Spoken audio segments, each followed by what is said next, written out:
And so we can derive this expression, 1 over AT is 1 over A0 plus KT. So how do we linearize that equation? Y equals, what term is this? B M X, great. 1 over AT. What's on the x-axis? Time. Let's see, what does this one look like? Same as the first one. What's B? 1 over A0. What's the slope? K.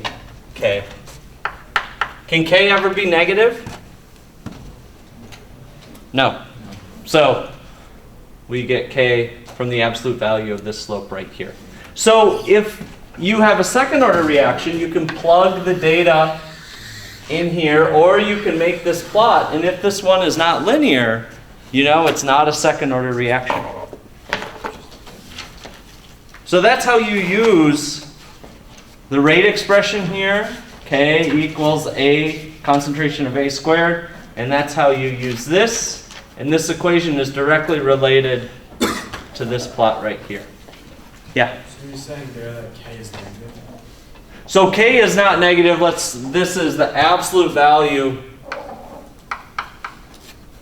Say K is the absolute value of the slope right here. Because that's a negative slope, right? And so we're going to get a negative K, but it's not. This is not negative. So it's the absolute value of the slope. Just because the K can never be negative. Yeah?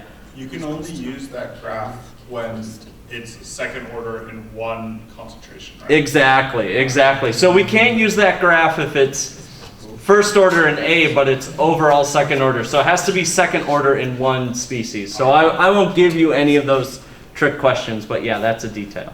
Yeah. There, I saw another hand. I don't know if I'm just hallucinating, but did you ever mention, I don't know where I get this, but can K be negative? It's just KEQ can't be? Or is that? No, they can only both be positive. Yeah. Yes. Okay, for the first order, you have the negative sign in front of K. Is that so K can never be negative in the first order?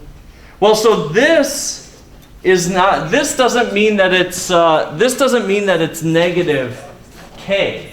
It's a negative sign out in front of whatever K is divided by 2.3. So this is just part of the math of how this equation is derived. So K here is still positive, right? So if K is positive, you still have a negative right here, and you get that. Yeah. So don't write down any negative K's or negative KEQs, and you'll be fine. Yes? Something I forgot to ask for first order. When you graph it, you do the log of AT. The other way is to do the ln. Can you graph it using the ln and get the same results? Yeah. So you can. So for first order, you can do ln AT over time. And so this will be ln of A0. That's just negative K. This will be negative K. There's no 2.3 at the bottom. So then it's still going to be straight line. Yeah, still will be straight line, ln or log. Yeah, Let's, go ahead. okay, to get terminology straight here, okay. So when you have the first equation, rate equals K times concentration A to the first power and concentration C, yeah, that one. Yeah. Okay, when you say that equation, that rate equation is second order, however, you would say that the A concentration is a first order. Is that the right terminology to say? You say that the rate of this reaction is first order in A. In A. Yes. Okay, and then you say that the rate equations, or how would The you say? rate is, The rate just is second order. yeah, the total rate. So Total rate, okay. total rate I just want to, rate is second order. is second order. And then that the A, how did you say that about the A again? The rate is first order in A and first the order rate in C. The rate is first order in A. Okay. Yeah. For the equation for the graph, what if the two, like in the first scenario, the where rate is dependent on A and C, right? How would the graph vary with that? How would the equation of the graph vary? Yeah, so we wouldn't use, if the rate is dependent on both A and C, we wouldn't use a second order analysis to do that. We would use first order analysis for the concentration of A or first order for C. But we're not gonna analyze mixed orders like this. It's only gonna be second order in one concentration, first order in the other. That's when the graphs are easier to use. Yeah. Is K Boltzmann's constant? No. What's K? Rate constant. So remember, how do you tell the difference between Boltzmann's constant and a rate constant? One has time and the other one. Rate constant, no, Boltzmann is next to temperature. Rate constant has something to do with time. So when do we use Boltzmann's constant? Like a thermodynamic calculation, Arrhenius equation, stuff like that. Is time in any of that thermodynamic stuff or Arrhenius stuff? No.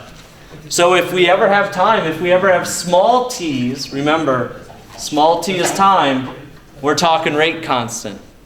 If we have capital T, temperature, then we're talking Boltzmann's constant.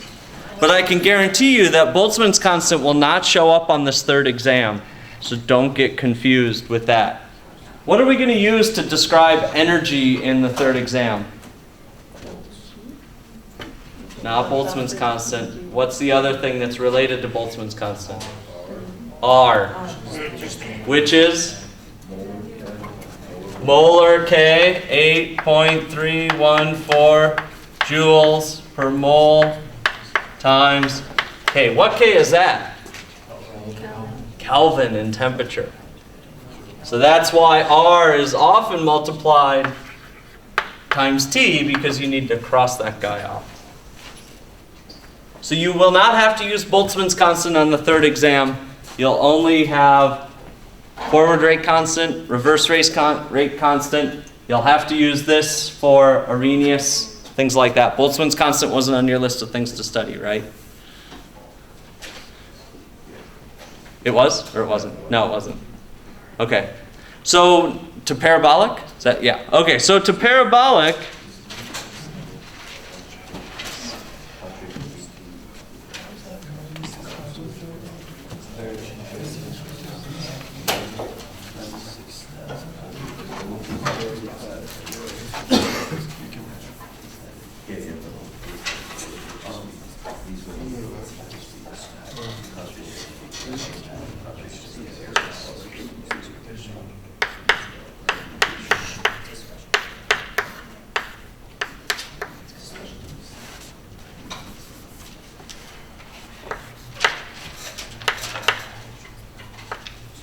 okay, this is a parabolic rate constant taken from this expression right here. How do you linearize this thing?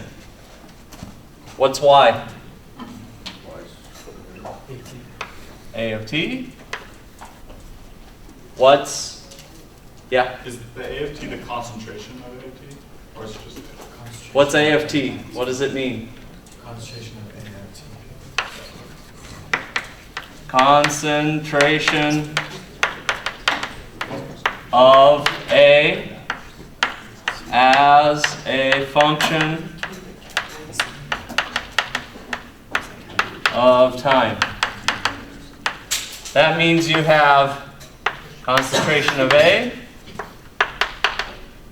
time, 1, 3, 6.4, 8.2, time, 0, 6, 23, 48 seconds. What's A0 in this table? 1 is A0. And A of t, A of 6 is 3, A of 23 seconds is 6.4. So A of t is a variable, right? It varies as a function of time. Okay?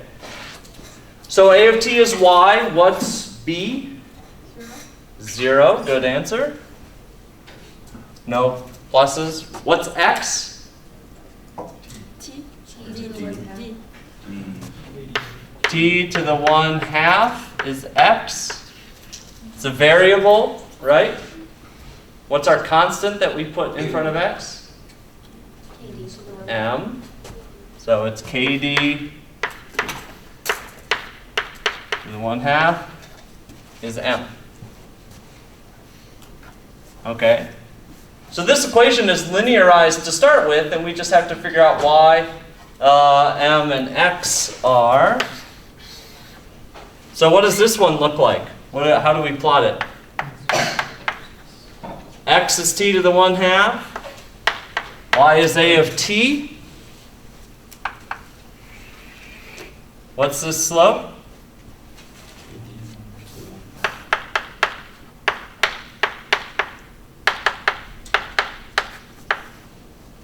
There we go.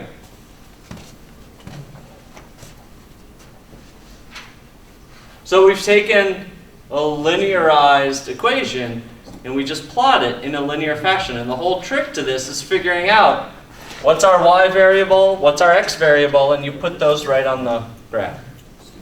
And D? Oh yeah, D is the diffusion coefficient. So we haven't talked about D. Did I put parabolic rate on exam 3? On the study sheet? Yeah. Okay, I probably won't ask a lot of questions about parabolic rate constant. But what's important, what I did put on your exam is linearization, right? You should be able to tell me how to plot this in a linear fashion. So these plots are really, really important. To know how to plot things as a line. Yeah? What are the units for AT? What are the unit? That's a good question. What does AT mean? Concentration. So what's a good unit for concentration? Moles per liter. Yes? How come you didn't put the concentration records around ATN? Oh. Wow, we could do that if we wanted to. Oh, okay. There we go.